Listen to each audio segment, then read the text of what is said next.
Eh bien bonsoir à tous et bienvenue sur ce nouveau live météo tropical. Cette fois-ci on va parler de l'Invest 95L qui fait beaucoup parler en ce moment sur les réseaux sociaux. C'est d'ailleurs pour ça que je fais ce live parce que j'ai vu passer pas mal d'infos un petit peu à la con comme d'habitude dans ces périodes-là avec des gens qui cherchent essentiellement le buzz. Donc voilà, on va parler un petit peu de tout ça ce soir. On va faire probablement quelques petites apartés, parenthèses sur des sujets, sur d'autres sujets, parce que, bah, voilà, parce que de manière générale, il y a des petites choses à dire aussi euh, autour de ça. Alors, est-ce que vous m'entendez bien? Est-ce que tout va bien au niveau du son? A priori, pour moi, ça a l'air de bien marcher.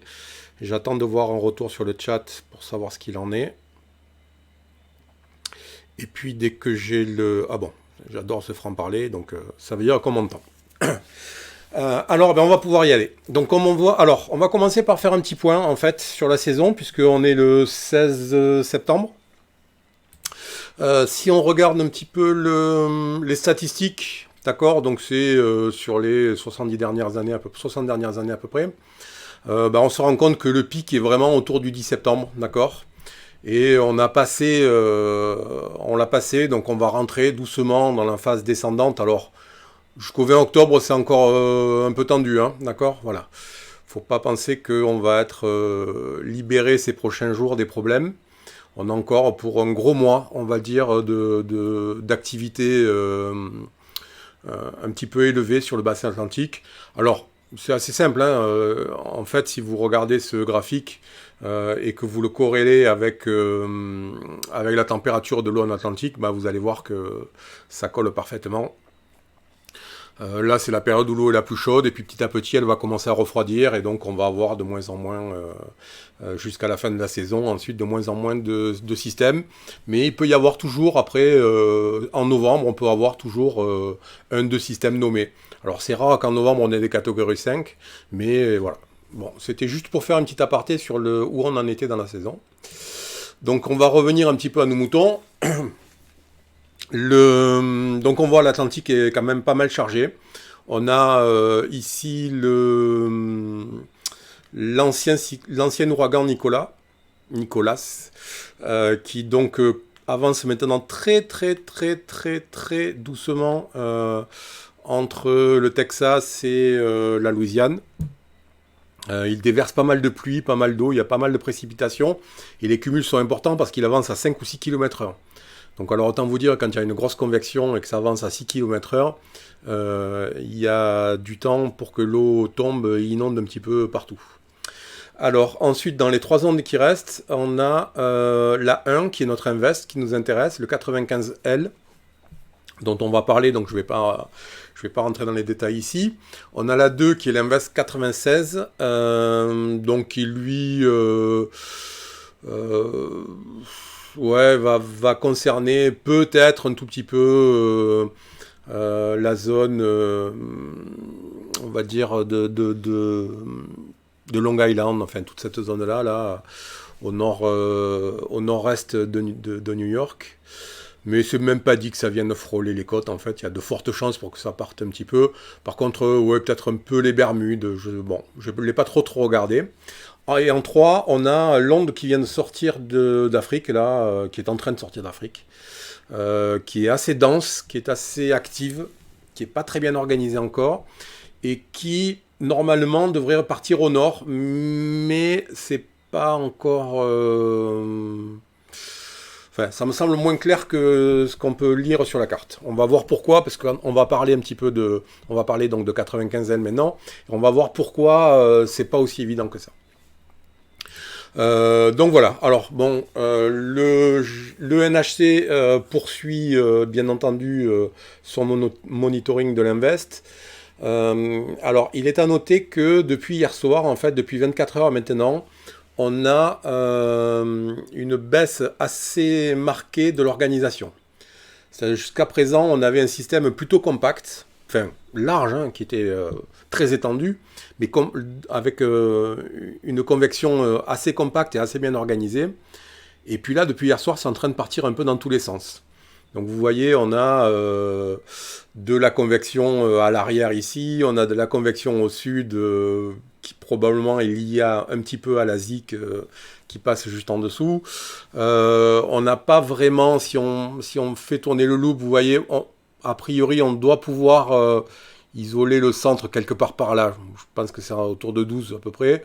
Le NHC le met un petit peu plus bas sur 11-12, ouais. Bon, ça me semble être par là quand même.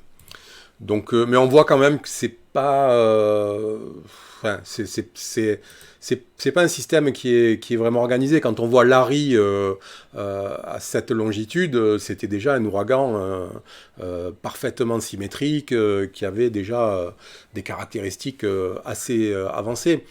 D'ailleurs, si on regarde un petit peu dans le détail ce qu'il en est, donc on retrouve ici cette structure un petit peu bizarroïde là en S, ouais, assez étrange. Alors, il y a des explications bien sûr, hein. La première, c'est que l'Invest est confronté à de l'air sec et du sable. On voit à son nord immédiat et puis surtout sur sa trajectoire. Donc on voit là ici, ces zones-là, ce sont des zones d'ingestion d'air sec et de sable. Et donc ça vient, on voit même au cœur, hein, si on estime que le cœur est ici, on voit que même pas proche du cœur, on a du sable et de l'air sec qui est venu s'insinuer. Ça, c'est typiquement le genre de choses qui contrarie de manière assez importante l'organisation d'un système, puisque l'air sec étouffe la convection, et s'il n'y a pas de convection, il n'y a pas de système cyclonique, forcément.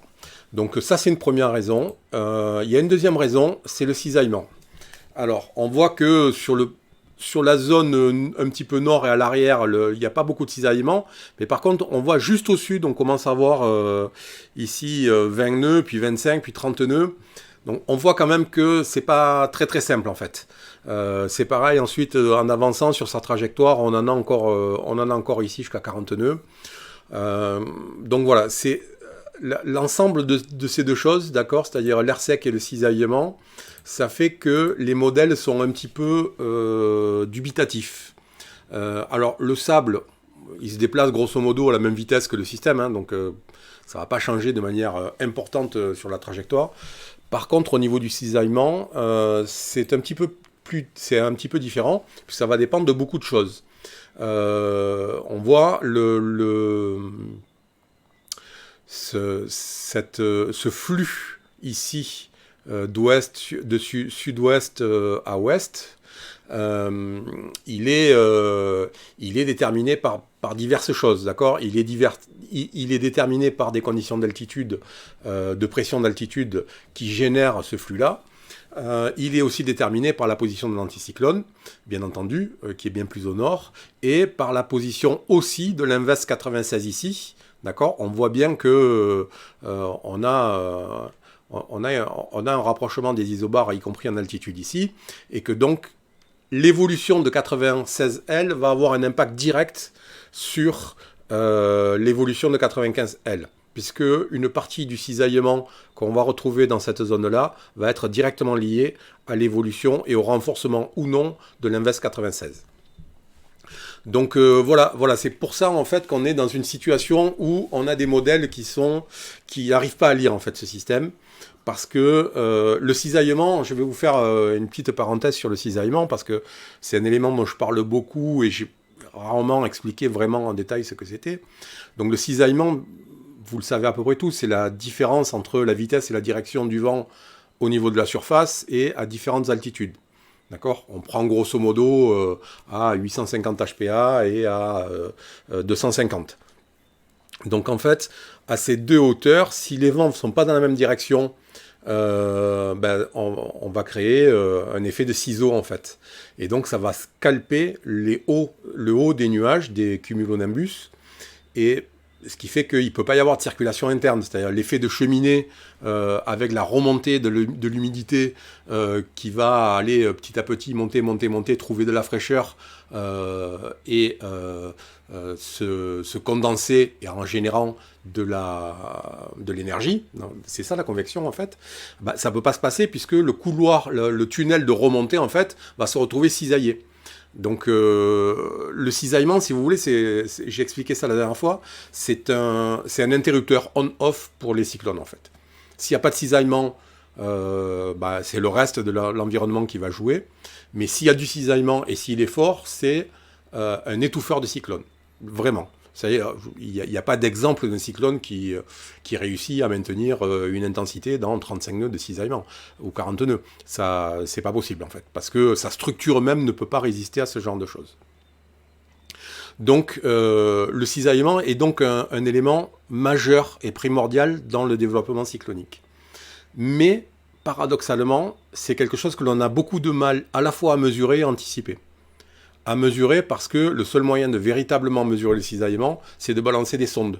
Soit depuis un avion, d'accord, on les fait tomber, soit depuis le sol, c'est des ballons sondes. C'est pour ça que les Hurricane Hunter, lorsqu'ils volent, même lorsqu'ils ne sont pas dans le cyclone, en fait, ils balancent des sondes de manière à étudier l'atmosphère et à renvoyer ces données jusqu'au modèle au modèle de prévision afin qu'ils intègrent ces données en tant que variable de forçage dans leur run suivant.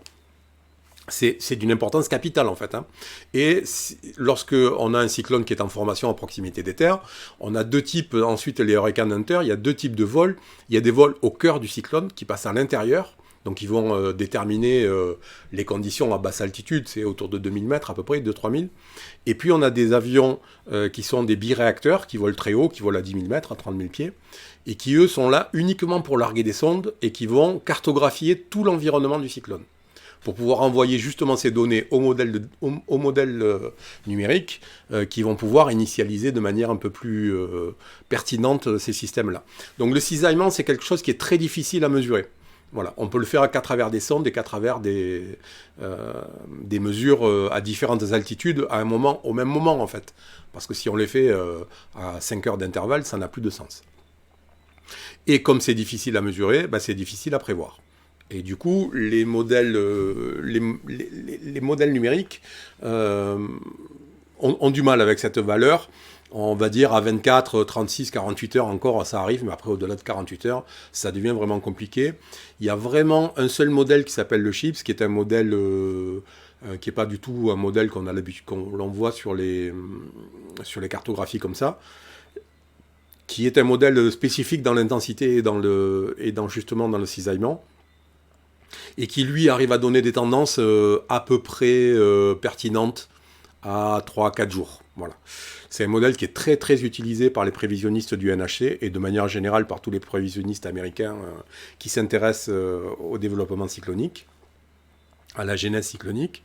Et voilà, alors les données du CHIPS en fait sont des données en texte, hein. Il sort pas des fichiers GRIB comme les autres, donc ce qui fait qu'on peut pas les transformer comme on fait habituellement sur de la cartographie. C'est des lignes de texte en fait, hein, tout simplement, et donc il faut aller s'éplucher ces sorties-là. Donc je le fais quand vraiment il y a un risque sur l'arc, mais là en ce moment, franchement, j'ai pas envie de passer 2 heures à aller éplucher toutes les sorties de ce modèle-là. Mais voilà, c'est le seul modèle qui arrive à peu près à lire ce phénomène de cisaillement. Donc voilà, ça explique tout ça explique l'air sec, le cisaillement, un petit peu le côté dubitatif des modèles. Alors ça c'est pour la partie intensité. Pour la partie trajectoire, en fait, on en revient toujours à la même chose. Hein. Je reviens toujours à la même carte, en fait, parce que c'est la base de la météo. C'est-à-dire que moi, la première chose que je fais quand je regarde où on en est, c'est j'ouvre ça. Je ne regarde pas un modèle de prévision, je ne regarde pas une photo satellite, je regarde ça. Parce que ça nous donne toutes les informations dont on a besoin. Donc, si on regarde un petit peu, on a un anticyclone ici, qui était à 1028-1030 à peu près, bien centré sur l'Atlantique Nord, un petit peu à l'ouest, au nord-ouest des Açores, donc il est un petit peu décalé. Et on voit qu'il est puissant et il rayonne vraiment sur tout l'Atlantique Nord. Vous voyez, on a encore un isobar à 1024 qui rejoint le Québec quasiment jusqu'au nord de Portugal, nord de l'Espagne.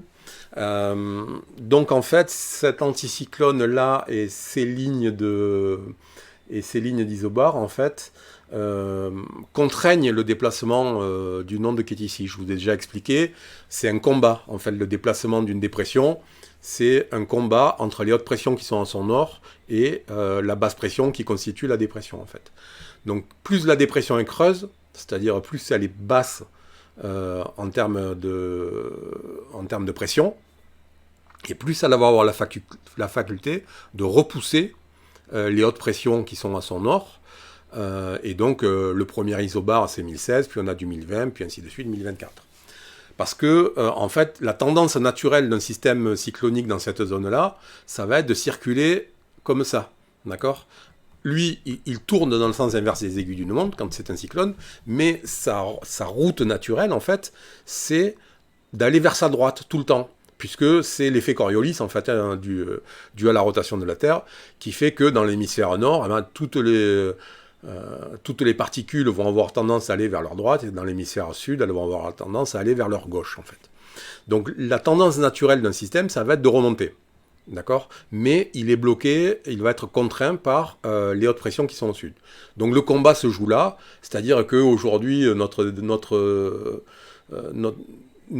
invest, il est autour de 1010 à peu près.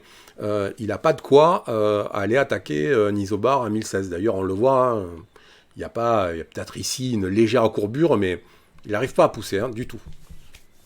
S'il venait à se renforcer de manière assez importante, on aurait immédiatement une inflexion de la trajectoire vers le nord, puisqu'il serait apte à repousser, s'il descendait par exemple à 1005, assez rapidement, il repousserait l'isobar à 1016, et donc il pourrait entamer une remontée un petit peu plus vers le nord. Alors, je vous passe dans des détails, c'est-à-dire que là, on parle de la pression au niveau de la mer, d'accord ? Mais ce n'est pas la seule chose qui entre en jeu. C'est-à-dire que les écarts de pression en altitude vont avoir aussi un effet. C'est-à-dire qu'on pourrait ne pas avoir ici cet isobar-là, avoir une ligne de remontée vers le nord-ouest absolument ouverte pour l'invest. Si on avait une haute pression d'altitude ici, on aurait le même problème, c'est-à-dire qu'il ne pourrait pas aller se déplacer au sein de la zone de pression différentielle élevée en altitude, d'accord ? Donc, mais bon, on ne va pas venir parce que sinon il faudrait vraiment rentrer dans une logique en 3 dimensions et ça va devenir un petit peu complexe. Mais voilà, donc pour la trajectoire, en fait, pour l'instant, tant qu'il ne s'organise pas et qu'il ne se renforce pas et que la pression ne baisse pas, il va rester sur une trajectoire, on va dire, un petit peu ouest. Dès que ça va s'organiser, on va regarder un petit peu les conditions derrière, on a une chance de le voir remonter un tout petit peu. Ce qui va nous amener immédiatement à la visualisation des plotteurs des différents modèles. Alors, on va aller chercher l'Invest 95. Voilà, il est ici. Alors, les modèles génériques et les trackers, spécialisés. Alors, ben voilà, on va voir un petit peu l'explication visuelle de ce que je vous ai dit tout à l'heure. Donc, on voit, d'accord, a priori, ce qui va être intéressant, en fait, alors, on ne va pas pouvoir les mettre les deux côte à côte, mais ça va être intéressant de faire ça quand même. Hop, voilà, on va comprendre un petit peu. Donc vous voyez, jusqu'à 36 heures à peu près, on est sur 24 heures, entre 24 et 36, on est sur une trajectoire assez ouest, même carrément ouest. Si on regarde l'intensité, 24-36 heures, c'est ici. Donc en dehors de ces deux-là, qui sont l'HWRF, dont on ne va pas parler parce que c'est un modèle qui est toujours très agressif sur ses prévisions, qui prévoit toujours des ouragans catégorie 3 ou 4 et qui se trompe 95 fois sur 100. Donc on va laisser tomber ces deux-là et on va se concentrer un petit peu plus sur ce consensus ici. Donc on voit que jusqu'à 24-36 heures, il y a un renforcement, mais on n'est pas encore en tempête tropicale, c'est-à-dire qu'on n'a pas de circulation fermée des vents. C'est-à-dire ça s'organise, le vent monte, mais on n'est pas dans une structure cyclonique. Et on voit à partir de 48 heures, on va commencer, 36 heures en fait, on va commencer à rentrer dans la zone de tempête tropicale, donc avoir un système qui va rentrer en rotation sur lui-même. Et donc, en fait, si vous voulez, c'est le moment, vous voyez, 36 heures à peu près, c'est le moment où on a un infléchissement vers le nord. Alors, il n'est pas énorme parce que la prévision d'intensité n'est pas non plus énorme, mais on voit bien quand même qu'on passe de 270-275 à 285 à peu près en termes de cap.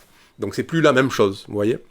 Et si on regarde bien, le seul qui donne pour l'instant une trajectoire à travers l'arc, d'accord, HMNI, bah, si on le prend là, vous allez voir, c'est un qui redescend très rapidement, vous voyez. Hop, il est prévu en affaiblissement en termes d'intensité. Et du coup, bah, on voit, hop, dès que l'intensité s'affaiblit, il reprend une trajectoire ouest. D'accord ? Voilà. C'est un petit peu l'explication. C'est l'élément qui est vraiment de base à comprendre si on veut parler de trajectoire et d'intensité. Alors parce que là, on a une situation dans l'Atlantique qui est simple. Hein. On a un anticyclone qui est puissant qui est là. Voilà. On aurait un anticyclone et deux dépressions, une ici et une dorsale qui vient là. Ça serait un petit peu moins évident en fait. D'accord ? Mais là, dans cette configuration sur l'Atlantique, c'est en fait, une fois que vous avez compris comment marche le combat et la contrainte sur les pressions, vous pouvez commencer à vous dire que ça a des chances de passer chez vous et à quelle puissance ou pas. Alors bien sûr, si on parle d'un système d'une violence extrême comme l'ont été Maria ou Irma ou d'autres, là on n'a plus, on rentre dans des bases de physique et de mécanique des fluides qui sont totalement différentes parce que ces systèmes-là vont générer leur propre cisaillement, leur propre courant d'altitude, et que donc ça va devenir très très difficile après. C'est là que les modèles numériques deviennent vraiment d'une utilité absolue. C'est qu'en main nue et avec les outils de cartographie tels que ceux-là, on n'arrive pas à le faire en fait. Les modèles numériques, eux, prennent en compte des milliers de variables, ce que peut pas faire un être humain avec son crayon et son stylo. Et donc c'est vraiment là que ça se joue. Mais à ce moment précis, franchement, un modèle a plus de chances de se tromper qu'un prévisionniste en fait. Parce que lui, le prévisionniste, pour lui, en un coup d'œil, il voit ce qu'il en est et il ne va pas trop déroger. D'ailleurs, si on regarde depuis 4-5 jours, le NHC, ils n'ont pas trop modifié leurs prévisions. Il avait prévu de passer d'abord un peu au nord et puis ensuite au plein ouest, mais grosso modo, ils sont restés dans une logique directement liée à la situation dépressionnaire. Donc voilà. Alors, on va revenir un tout petit peu ici, parce que dans la structure et dans l'organisation, il y a quelque chose que je ne voulais pas montrer. Alors, il y a deux données qui sont importantes dans la structure d'un système météorologique. C'est ce que l'on appelle la convergence et la divergence. La convergence, ce sont les courants au niveau de la surface, d'accord ? Puisque pour que ce système se mette en route et se mette à tourner pour lui-même, il va falloir qu'il soit alimenté au niveau de la surface par de l'air environnant, d'accord ? Donc en fait, il va attirer de l'air de l'extérieur vers lui, d'accord ? Cet air va remonter dans sa cheminée. Et donc, si on regarde ça, la convergence, elle est ici. Donc on a en effet une zone de convergence ici, qui se renforce un tout petit peu, mais on voit quand même qu'au sud, on a d'autres zones de convergence, et qui sont concurrentes avec celle-là. C'est-à-dire que si cette zone-là attire des courants vers ici, et que celle-là en attire vers là, bah forcément, ça empêche cette zone d'être un petit peu mieux organisée. Mais le pire, c'est la divergence. C'est-à-dire qu'une fois que ce courant est rentré dans la cheminée du système, alors qui n'est pas développé là, bien sûr, hein, puisqu'on n'a pas un système qui est en rotation et dont les vents sont fermés. Donc pour l'instant, c'est juste un amas de convection qui essaie de trouver une organisation. Mais une fois que le système est organisé, en fait, dans cette cheminée, l'air va remonter, et une fois qu'il va arriver en altitude, il va repartir sur les côtés, d'accord, chaque fois perpendiculairement, et ensuite ça va faire un cycle, il va redescendre, et ainsi de suite, on va avoir une circulation aussi à ce niveau-là. Et lorsqu'on regarde la divergence là ici, bah, on voit bien que c'est un bordel épouvantable. D'abord, elle n'est pas du tout alignée, mais en plus, on le voit, elle est vraiment sur la zone convective, hein, puisque la convection, c'est la convection qui génère la divergence. Ben, la divergence suit la convection, et comme la convection part dans tous les sens, la divergence part dans tous les sens. Donc ça, c'est un signe de désorganisation réelle du système. C'est-à-dire, dans cet état-là, aujourd'hui, il va avoir du mal à être classé en tempête à court terme. Il va falloir que les choses s'organisent. Alors, ça peut aller vite, hein, mais si on considère la présence de sable comme on l'a vu, je vais vous le rafficher, ben voilà, l'ingestion de sable dont je vous parlais tout à l'heure dans cette zone-là, dans le cœur du système, fait que il ne peut pas s'organiser. Donc la divergence est en vrac totalement. Donc bon, voilà, j'ai un peu de mal à voir le HWRF qui nous prévoit un catégorie 2 à 48 heures. J'ai un peu de mal à le comprendre, mais bon. Voilà, c'est ce que je vous disais en fait. Là c'est pareil, c'est-à-dire qu'un prévisionniste, ce que je ne suis pas, hein, on est bien d'accord, lui va voir de suite qu'il n'y a pas de risque et va faire baisser légèrement le risque à 48 heures et à 5 jours. C'est ce qui se passe depuis hier soir, puisqu'on était à 80-90, on est descendu à 60-70. Donc ça a baissé de 20% quasiment le risque, tout simplement parce que les prévisionnistes, ils voient bien ce qui se passe, alors que les modèles de prévision, eux, ils ont des données, ils ont des variables, et puis ils n'ont pas cette faculté de visualisation que peuvent avoir les humains. Voilà, donc bon, on voit, hein, donc deux solutions, soit ça renforce un peu, et ça va passer au nord de l'Arc-en-Tillet, soit ça va rester très désorganisé comme ça, une onde active mais sans vraiment d'organisation. Et il y a en effet un petit risque que ça vienne croiser le nord de l'Arc-en-Tillet, à minima les îles du Nord. Mais voilà, le risque qu'il y ait sur cette zone-là, un véritable système puissant, c'est pas un risque réel en fait. Hein. D'accord, voilà. Il y a un petit risque qui est un petit système, une dépression éventuellement qui puisse passer, mais quand même pas beaucoup plus. Si on jette un petit coup d'œil sur les deux modèles numériques majeurs, hein, alors on est bien d'accord que lorsqu'on parle de modèles de prévision, on en a deux, c'est le GFS et l'euro, le CMWF. Les autres, on s'en fout en fait, hein. Ça n'a aucune forme d'importance. Les trackers d'ouragan dont je vous parlais tout à l'heure, on peut rajouter un petit coup d'œil, mais ça n'a pas beaucoup d'importance non plus. Donc si on regarde, en tout cas pas d'importance tant que les systèmes ne sont pas nommés. Donc on va aller dans l'Atlantique tropical, on va aller prendre le vent à 10 mètres et la pression. Voilà, donc on voit, notre petit système il est là, 1013, donc il n'est pas creux du tout. Vous voyez, il a du mal à enfoncer le 1016, il le pousse un petit peu, mais bon, c'est pas énorme. Donc ça c'est le run de 18 heures. Donc voilà, si on le fait avancer, vous voyez, 1012, 1013, 1012, 1012, hop, et on a un petit renforcement. Ça correspond à ce qu'on disait, vous voyez, ça se renforce, et hop, léger infléchissement vers le nord immédiatement. Donc ça continue, ça se creuse un tout petit peu, ça descend, hop, là probablement on va arriver dans une zone de cisaillement, d'accord ? C'est la zone qu'on a vue tout à l'heure, et de suite, la pression va remonter. On voit 1003, et vous voyez, dès que la pression remonte, vous voyez la trajectoire, hop, elle est repartie vers l'ouest.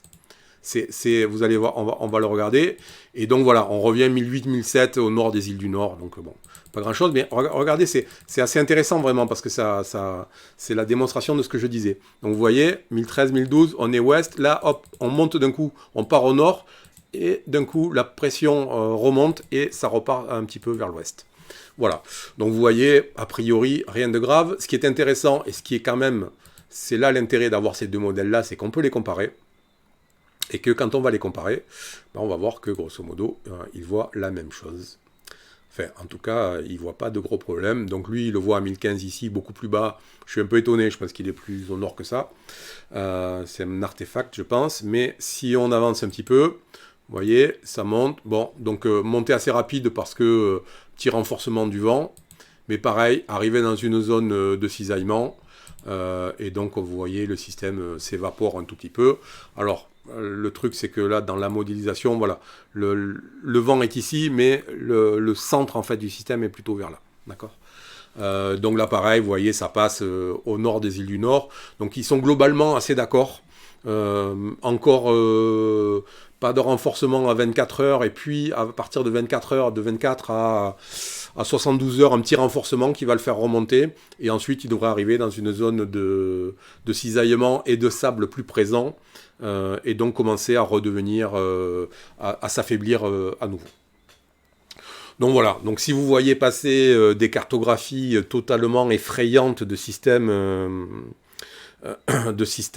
agressifs à proximité de la Guadeloupe, comme j'ai vu passer un post sur Facebook aujourd'hui, enfin ce genre de choses, prenez du recul là-dessus, parce que ça n'a pas de... voilà.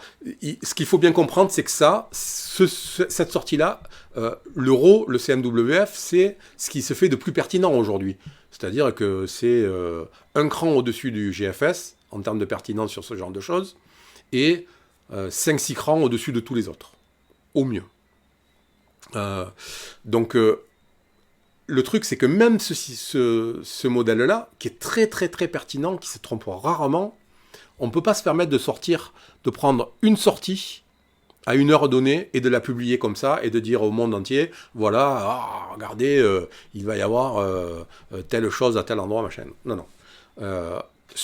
Une sortie seule comme ça, qui est montrée sans explication, sans dire que c'est une sortie unique, qu'il faut faire attention, sans expliquer s'il y a un consensus avec les autres modèles ou pas, sans expliquer si depuis plusieurs jours il y a une tendance en termes de prévision qui est stable ou pas. C'est-à-dire que si entre le run de ce soir 6 heures et depuis les 6 derniers runs, il change de prévision toutes les 12 heures, en l'occurrence lui, c'est qu'on a un problème, c'est qu'il n'est pas sûr de ce qu'il voit. Maintenant, si depuis 36 heures, toutes les 6 heures ou toutes les 12 heures, il sort exactement la même prévision, enfin quand je dis exactement, bien sûr, c'est une vue de l'esprit, mais globalement la même chose, on va pouvoir commencer à lui faire plus confiance. Vous voyez, c'est tout le temps une question d'appréciation et d'ajustement. On ne peut pas prendre une donnée météo seule, isolée, et la balancer comme ça, en disant voilà ce qui nous attend. Ça n'a aucun sens. Là, par contre, on a deux modèles, qui sont les deux meilleurs modèles aujourd'hui au monde, qui nous disent la même chose. Donc, on peut raisonnablement commencer à se fier, surtout qu'on rentre à moins de 5 jours. Donc, on rentre dans la période où on va commencer à avoir une meilleure stabilité en termes de prévision. Globalement, sur les modèles en général, et sur ces deux-là en particulier, de 0 à 48 heures, c'est très pertinent. Il se trompe rarement. À moins de 48 heures, franchement, c'est vraiment très très stable en termes de prévision. Entre 48 heures et 5 jours, ça reste très pertinent, mais à partir de 48 heures, au fur et à mesure, toutes les 6 heures, l'incertitude va augmenter de manière assez importante. Et au-delà de 5 jours, on estime que c'est vraiment... c'est de la prospective, quoi. On n'est plus dans la prévision pure et dure, on est vraiment dans de la tendance, quoi. Voilà. C'est d'ailleurs pour ça que si vous regardez toutes les prévisions du NHC, vous verrez, on est toujours à 5 jours au max. Ils vont jamais au-delà de 5 jours, en fait. Parce qu'au-delà de 5 jours, ça n'a plus beaucoup, de pertinence et d'intérêt. Donc voilà, je pense qu'on a fait un tour à peu près complet de tout ça. Alors je vais faire un petit tour sur le chat pour essayer de voir s'il y a des questions. Donc si vous avez des questions à poser, c'est le moment. Peux-tu expliquer qu'il y a le jet stream qui va d'ouest en est? Alors le jet stream, en fait, c'est un courant d'altitude, d'accord, qui est un courant océanique, mais qui c'est pas en fait on se figure souvent le jet stream. Alors je vais vous le montrer d'ailleurs si vous voulez le voir. On va pouvoir le voir. On va aller le voir sur le GFS parce qu'on a plus de possibilités. Et on va le voir sur une région un petit peu plus grande. Voilà. Ça. Et donc on va aller voir ici. Et on va aller voir le vent à 200 hectopascales. Voilà. Donc vous voyez, le jet stream, en fait, c'est cette espèce d'ondulation qui part d'ouest en est, comme ça, et qui va se déplacer sur l'Atlantique, sur l'Amérique du Nord, pas toujours, on est bien d'accord, mais sur l'Atlantique de manière assez régulière. C'est ce qui explique que les avions ont une meilleure vitesse dans ce sens-là que dans l'autre sens, parce que c'est à peu près à leur hauteur de vol. Mais ce qu'il faut bien comprendre, c'est que c'est pas un flux qui est un flux permanent, régulier et stable. D'accord? C'est-à-dire que si je viens, vous voyez, de suite, on a un anticyclone, et du coup, le jet stream va s'enrouler autour de l'anticyclone. Vous voyez? Donc c'est c'est pas, on se figure, voilà, là par exemple, vous voyez, on a le jet stream, hop, il est plutôt, il est quasiment d'est en ouest. Donc on se figure souvent le jet stream comme un courant super régulier, en force et en direction et tout, c'est pas du tout le cas en fait. Hein. C'est plutôt chaotique, on va même dire, hein, en fait. Ça peut être très fort, comme ça peut être plutôt pas trop fort, d'accord. Mais voilà, donc le jet stream c'est ça. Alors, ça nous intéresse peu en termes de prévision cyclonique parce que il intervient dans une zone où il n'y a pas de cyclone. Alors, hormis Larry, qui a été une exception absolument incroyable, qui laisse présager un avenir pas forcément rose tous les jours, parce que si des cyclones arrivent à se déplacer dans ces zones-là, ça veut dire que ça va poser des problèmes pour beaucoup, beaucoup, beaucoup d'autres endroits sur la planète. Mais d'accord, sinon le jet stream, voilà, on va pas le voir descendre en dessous de 40 nord, quoi. Hein, ça, très très peu. Alors oui, quand il va s'enrouler autour d'un anticyclone, mais globalement dans la zone qui nous intéresse ici, c'est-à-dire entre 10 et 30 nord à peu près, on n'est pas confronté à ça. Et donc le jet stream va générer un petit peu, va influencer les courants d'altitude, mais beaucoup moins que des zones de haute pression ou de basse pression qui vont générer un enroulement et qui vont avoir beaucoup plus d'influence sur ces courants d'altitude. Alors, plus de son, bah ouais, là je pense que ça y a d'avoir du son. Au final, pas besoin de rentrer les pots de fleurs. Vous voyez, je sais que c'est une métrique importante. Non, a priori non. Maintenant, si vous êtes sur les îles du Nord, peut-être que 24 heures avant, il faudra faire un peu de ménage sur votre terrasse. Une dépression, ça peut avoir des rafales à 40 nœuds, donc il faut faire un petit peu attention. On peut imaginer au nord des îles du Nord, pour quand à peu près 5 jours, 4 jours. Je pense que ça va être entre lundi et mardi, a priori, dans ces eaux-là. Tac, tac, tac. Merci pour ce court explication. Question stupide. Il n'y a aucune question stupide dans ce domaine. Est-ce que les différentes couleurs des spaghettis reflètent les différents modèles de prévision de trajectoire? C'est pas une question stupide du tout. C'est que les différents spaghettis, vous voyez, en fait, c'est qu'ils permettent de repérer chaque modèle. Alors, c'est assez étrange parce que ça va dépendre du type en fait de prévision de graphique. Si vous avez un graphique multimodèle, comme celui-là, d'accord, chaque modèle va avoir une couleur. Maintenant, si vous avez un graphique monomodèle, c'est-à-dire qui va représenter la prévision d'un ensemble statistique, d'accord, donc on va venir ici, le GEFS. Alors oui, une petite donnée, puisqu'on a à faire une parenthèse, j'en refais une. En fait, vous avez, il y a plusieurs types de modèles, hein. Il y a les modèles statistiques, il y a les modèles dynamiques, il y a des modèles régionaux, des modèles globaux, voilà. Mais dans les modèles globaux, on va dire, on a deux types de prévisions. On a ce qu'on appelle la prévision déterministe, c'est-à-dire qu'on va rentrer des variables dans un modèle et il va nous donner une prévision, il va déterminer une prévision, d'accord ? Mais les mêmes modèles ont une deuxième sortie qui s'appelle une sortie statistique, dans lequel chacun des membres du modèle, c'est-à-dire un modèle est composé d'une vingtaine de membres à peu près, c'est-à-dire ce sont des algorithmes qui tournent en parallèle. Et donc la version statistique du même modèle va nous donner non plus une sortie déterminée, mais une sortie moyenne. C'est-à-dire que là, par exemple, vous voyez, vous avez le GFS qui est le modèle ensemble du GFS. Et donc, je vais vous expliquer les couleurs du coup. Et donc là, vous voyez, il affiche chacun des membres. Et puis, à partir de là, il va venir nous faire une sortie moyenne. Alors, elle n'est pas exactement la moyenne, mais on va simplifier là aussi. Et donc, pour revenir à tout à l'heure, vous avez vu, le multimodèle va avoir une couleur assigné à chacun des modèles pour qu'on le repère plus facilement.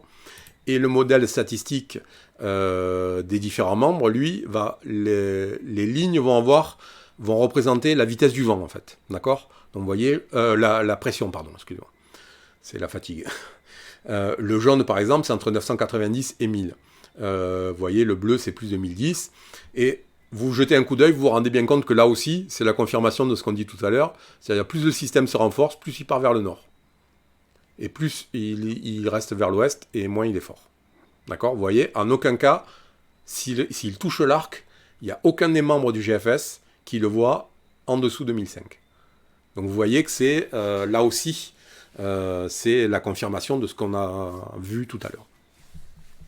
Donc voilà, les couleurs, modèle, multimodèle, les couleurs, une par modèle, et modèle, les membres d'une sortie statistique d'ensemble, c'est la pression qui va être indiquée en couleur. Alors, tac, donc voilà, c'était pas bien sûr une question stupide. Peux-tu nous expliquer pourquoi la tempête Kirk, si je ne me trompe pas, avait bifurqué de sa trajectoire dirigée vers la Martinique et fait dans la nuit un virage 80 pour finir sur Sainte-Lucie? J'étais en Martinique, merci pour ton explication. Ben, c'est ce que je vous disais tout à l'heure, en fait. Si on revient ici, voilà, c'est tout simplement que si on a un système qui est sur une trajectoire qui longe, on va dire, admettons, 10 nord, là, 13 nord, d'accord, et que on a un glissement de l'anticyclone vers le sud-ouest, on va avoir des zones de haute pression qui vont venir pousser et contraindre la trajectoire. C'était arrivé en 2004 pour l'ouragan qui avait tapé sur le sud de l'Arc, sur Grenade notamment. C'était, je ne me rappelle plus comment il s'appelle d'ailleurs, celui-là en 2004, c'était bon, ça me reviendra. Et donc voilà, c'est un petit peu la même chose, c'est-à-dire qu'on a la création d'une dorsale anticyclonique qui vient s'installer pas loin des Bahamas en fait, et donc qui génère des isobars qui vont du nord-est au sud-ouest, et donc qui contraignent la trajectoire des systèmes. Alors pour Kirk, c'était encore un petit peu différent, dans le sens où on avait en plus une zone de haute pression d'altitude. Alors en altitude, on ne parle pas de haute pression et de basse pression, hein, puisque la pression est plus faible en altitude qu'au niveau de la surface. Donc on parle d'anomalie de pression, d'accord ? Donc on avait une zone d'anomalie de pression haute, en fait, qui était sur le nord de l'arc antillais, et ce qui a forcé la tempête à contourner cette zone-là. Et il y a eu le même problème, en fait, qui s'était passé. C'était Dorian qui avait tapé très fort les Bahamas. Et je ne sais pas si vous vous rappelez, c'est il y a 2 ans, je crois, 2 ou 3 ans, Dorian avait été resté quasiment stable sur les Bahamas pendant 24 heures à peu près, tout simplement parce qu'il y avait une zone de haute pression, un petit peu en forme de L, qui venait bloquer son évolution. En fait, il ne pouvait pas avancer, il était pris dans la nasse, et donc il est resté là le temps que ça se débloque, en fait. Donc voilà, ces écarts de trajectoire ou de vitesse, en fait, sont directement liés à ce genre de choses. Par exemple, plus l'anticyclone va être bas, plus la vitesse, le gradient de pression va être élevé, et plus les vents vont être importants, et plus les systèmes vont se déplacer rapidement. D'accord ? Donc voilà, ça fait partie des autres petites choses. Si on regarde ici, par exemple, on voit par exemple que notre cher cyclone post-tropical ici, ben, en fait, il n'avance pas parce que, vous voyez, il est pris un petit peu dans une nasse là. Il n'y a pas de courant directeur, on n'a pas de... Il n'y a pas de gradient de pression, donc en fait, ben, il avance à 5 km/h. Voilà, parce qu'il est poussé par aucun flux, ni d'altitude, ni au niveau de la surface. Ok, merci pour cette explication. Question annexe, peut-on envisager la même approche pour Virtual Regatta avec les mêmes explications? Alors bien sûr, l'étude d'une carte de celle-là, c'est la base des marins, quels qu'ils soient, hein, qu'ils soient des marins de course au large, qu'ils soient des plaisanciers ou qu'ils soient des marins de la marine marchande ou de l'armée. Ils utilisent tous ce type de carte parce que c'est un élément primordial. D'accord ? On sait que le vent va circuler parallèlement aux isobars. On sait que plus les isobars vont être serrés, plus le vent va être fort. C'est le gradient de pression, d'accord ? Donc pourquoi, vous voyez, on n'a pas les alizés sont en panne en ce moment chez nous. On n'a pas de vent. Ben, tout simplement parce que regardez le gradient de pression, il est super faible en fait. La distance qu'il y a entre le 1020 et le 1016, elle est super importante. Donc du coup, ben, il n'y a pas de vent. Vous voyez, il y a 5 nœuds, 10 nœuds, 5 nœuds ici. Par contre, si vous venez ici, vous voyez, on a un gradient de pression très élevé. Et donc là, on a probablement du vent assez fort. Bon, là, on a 20 nœuds, mais on doit avoir 30 nœuds, je pense, par ici, 40 nœuds. Vous voyez, ouais, voilà, là on a 25-30 nœuds, et là on a sûrement un petit peu plus, doit avoir un peu plus ici. Donc bien sûr qu'on peut se servir de ces données pour Virtual Regatta, sachant quand même que Virtual Regatta, je le répète, il s'en fout du vent réel et de la situation réelle, hein. C'est que les prévisions qui comptent. Donc en fait, il faut aussi et surtout se servir des prévisions des modèles, parce que c'est ce qui fait foi. Si vous avez un ouragan ici et qu'il n'est pas noté dans le GFS, vous ne l'aurez pas sur Virtual Regatta. Pour la République dominicaine, à voir, mais a priori, on a du cisaillement ici, il y a peu de chances que ça pose des gros problèmes. On voit, il va baisser un petit peu en intensité, mais c'est à 7 jours, ça commence à être un petit peu loin pour qu'on regarde de manière un peu plus. Pour Saint-Barth, tu prévois quoi? Alors d'abord, je ne prévois rien. Voilà, c'est clair, net et précis. Je vous explique comment ça se passe, d'accord? Je vous donne des explications sur comment fonctionne la météo et comment fonctionnent les cyclones. Je vous prédis rien. C'est les modèles et les prévisionnistes qui font ça, c'est leur métier, c'est pas le mien. Mais on l'a vu tout à l'heure, pour l'instant, la tendance et le consensus, c'est pour un passage un petit peu au nord ou dessus, en grosse onde ou en petite dépression. Mais bon, voilà. Comment tu fais pour afficher le modèle de prévision? Tropical Tilbit, c'est super facile, hein. Vous allez, on va revenir, vous allez sur Forecast Model, ici, sur l'onglet. Vous choisissez votre modèle ici. Prenez dans les globaux, les ensembles et tout, c'est moins intéressant. Global, vous allez prendre CMWF et GFS essentiellement. D'accord? Vous allez choisir la région que vous voulez afficher. Vous avez les cartes. Donc, si vous voulez l'Atlantique tropical, par exemple. Et ensuite, si vous voulez afficher le vent, vous allez dans les dynamiques de basse altitude, d'accord, et vous allez chercher le vent à 10 mètres et la pression. Voilà, ça va s'afficher. Alors pour Saint-Marin, Irma, je crois, c'était énormément renforcé en quelques heures. Est-ce possible? Non, c'est pas possible pour cette invest. Plusieurs choses. Irma a rencontré de l'eau à 30 degrés ici, ce qui n'est pas le cas en ce moment. Irma n'avait absolument pas du tout de sable ni d'air sec sur sa trajectoire. Et Irma n'avait pas du tout de cisaillement sur sa trajectoire, ce qui n'est pas le cas pour lui. Donc non. Yvan en 2004, voilà, c'est ça, c'est Yvan, exact, merci. Quid de la dernière ronde sortie d'Afrique? C'est ce que je vous disais, pour l'instant, le GFS, lui, prévoit une remontée assez rapide au nord-ouest. Comme je disais tout à l'heure, ça se discute, parce que de remonter au nord-ouest, ça veut dire qu'elle vient taper dans du 1016 ici. Je suis un peu dubitatif. Voilà, mais bon, on va laisser.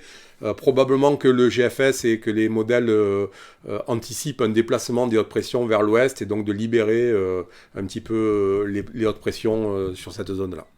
Mais ça reste assez incertain. S'il avance doucement, il va se renforcer. Oui et non. C'est pas. Ce qu'on sait, c'est que s'ils avancent très vite, ils ne se renforcent pas. Ça, c'est une certitude. Mais regardez, par exemple, si on prend notre post-cyclone ici, il avance à 5 km/h, il ne se renforce pas. Et pourtant, il est quasiment sur l'eau. Donc, ça n'a pas de... la seule chose qui est sûre, c'est que plus il avance vite, moins il se renforce, parce que plus il va générer du cisaillement au-dessus de lui. Donc, ça marche. Par contre, dans l'autre sens, c'est pas dit. 6 ans que je te suis, j'apprends toujours tes explications. Sympa, parce que je fais ça pour ça, en fait. Différence entre vent de cisaillement et jet stream. Le jet stream, c'est un vent d'altitude qui va dans un sens. Et le cisaillement, pour visualiser, c'est la différence entre le vent que vous avez au niveau du jet stream et le vent que vous avez au niveau de la surface. Donc si le jet stream, vous avez 50 nœuds vers l'est, et qu'en surface, vous avez 30 nœuds vers l'ouest, le cisaillement, ça va être 80 nœuds, en fait. La différence des deux composantes. Le temps dimanche prochain, ça c'est pareil, vous voyez avec Météo France, c'est pas mon truc. Ok, écoutez, je pense qu'on a fait un petit peu le tour, ça fait presque 1 heure, 50 minutes, donc je crois qu'on a regardé, on a fait un petit peu tous les points. Écoutez, merci de votre présence. Je garde un œil sur ce système-là, donc je vous rappelle, pour ceux qui ne me suivent pas encore là, alors... Sur Facebook, je pense que vous l'avez tous compris, mais je le répète encore une fois, je ne publie pas en fait. C'est le site qui fait des publications automatiques. Donc quand je passe dessus, je ferme les commentaires parce que ça évite aux gens de... Voilà, mais je ne lis pas les commentaires en fait.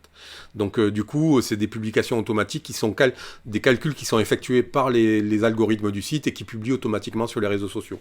Donc moi là par contre où j'interviens beaucoup, c'est sur Twitter, d'accord ? Donc là sur Twitter, si vous ne me suivez pas, si vous n'avez pas de compte et que vous en voulez pas, bah écoutez, je comprends, il n'y a aucun problème avec ça. Maintenant, si vous voulez, si vous avez un compte, vous pouvez venir me suivre. Et si vous n'en avez pas, vous pouvez vous inscrire, c'est super facile, ça va très très vite. Voilà, donc vous voyez, je publie. Bon, ça c'est des publications automatiques, hein, puisqu'elles sont sur Twitter aussi. Mais vous voyez, je parle beaucoup, je discute beaucoup. Vous voyez je parle des modèles, je parle des conditions environnementales, je parle du sable, enfin voilà. Si je bosse pas et que je suis au bureau, la plupart du temps, je vais être assez présent sur Twitter, d'accord ? Et puis le format de Twitter est quand même plus adapté à des échanges rapides, un peu de ping-pong en fait, parce que au bout de 2-3 heures, ils sont perdus dans la timeline, ils ne ressortent plus. Donc voilà, je trouve que c'est un peu plus adapté à ce que je fais que Facebook. Et puis bon, Facebook, il fallait que je parte parce que ça devenait vraiment insupportable. Voilà, écoutez, je vous souhaite une bonne soirée. Et puis on se retrouve, j'espère pas ce week-end pour parler de ça, parce que ça voudrait dire que ça s'est un peu plus mal passé que ce qu'on avait anticipé. Donc si vous me voyez pas, si vous entendez pas parler de moi ce week-end, c'est plutôt une bonne nouvelle. Donc soit à ce week-end s'il y a un petit risque pour les îles du Nord, sinon rendez-vous pour le prochain risque sur l'Atlantique. Voilà, je vous souhaite une bonne soirée, à la prochaine, salut.